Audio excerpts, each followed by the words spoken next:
El pacto fiscal prácticamente es la ley de coordinación fiscal y entra en vigor en 1980. Se acuerda que el 80% de los ingresos que estén coordinados, que prácticamente es impuesto sobre la renta, el IVA, el impuesto sobre automóviles nuevos y algunos otros más. El 80% se quede de la federación y regrese el 20% hacia los estados y municipios. Entiendo yo que continuar como estamos nos afecta, pero no tener un pacto fiscal nos afectaría todavía más. Sí.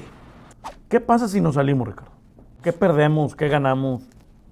Pues bueno, primero, la federación ya no nos va a mandar las participaciones que nos corresponde de ese 20% repartible a las entidades federativas. El estado que se salga.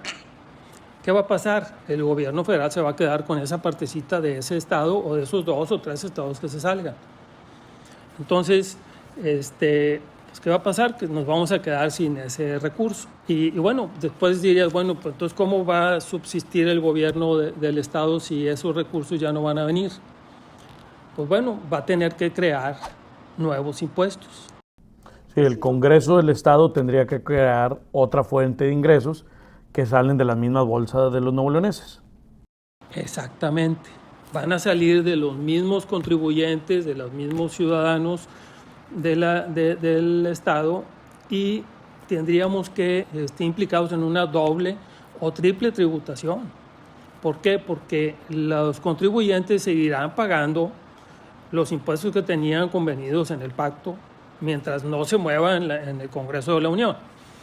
Y los empresarios o los contribuyentes, todos chiquitos, grandes y medianos, tendrían que pagar los nuevos impuestos que el Congreso del Estado en su momento decretaría.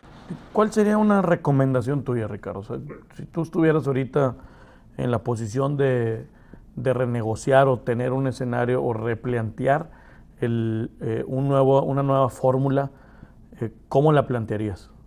Que se modifique la ley de coordinación fiscal y queremos que se modifique a que venga, primero, de ese 20%, que venga como estaba originalmente en los años 80, que se le siga privilegiando a la productividad, a la generación de riqueza, a la inversión en infraestructura y también que se le privilegie a la población y a la pobreza.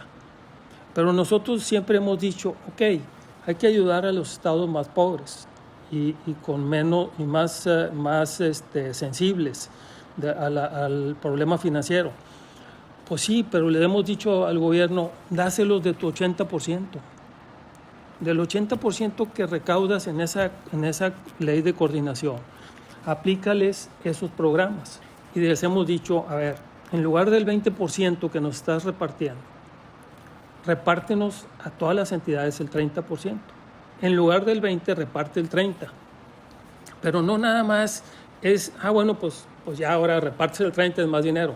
No, ponle ciertas indicaciones y ciertos candados a ese 10% para que los gobiernos estatales inviertan ese porcentaje adicional, ese 10%, a infraestructura, a generación de riqueza, a carreteras, a escuelas. Que sea una fórmula que beneficie a los estados que más son productivos.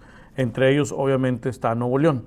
Y una segunda propuesta es cambiar la fórmula de manera sencilla, que sea en lugar del 80-20, que sea 70-30, pero ese 10% que se está aumentando, no darlo en gasto corriente, sino darlo a los estados y a los municipios condicionado en reglas de operación que tengan que ver con obra e infraestructura productiva. Es correcto, Paco, porque eso que acabas de decir va a hacer que esos estados, conforme pase el tiempo, sean más productivos y desarrollen más riqueza y cada vez van a necesitar seguir invirtiendo más en infraestructura para ser más autosuficientes. Sí, generación de empleo, mayor productividad, subes el Producto Interno Bruto y no lo estás destinando en un gasto que sea meramente de nómina o de compras, de consumismo que no va a traer mayores beneficios para cada uno de los municipios y de los estados de la República Mexicana. Así es. Te agradezco mucho el tiempo, Ricardo, y te mando un fuerte abrazo y saludos en casa. Gracias, Paco.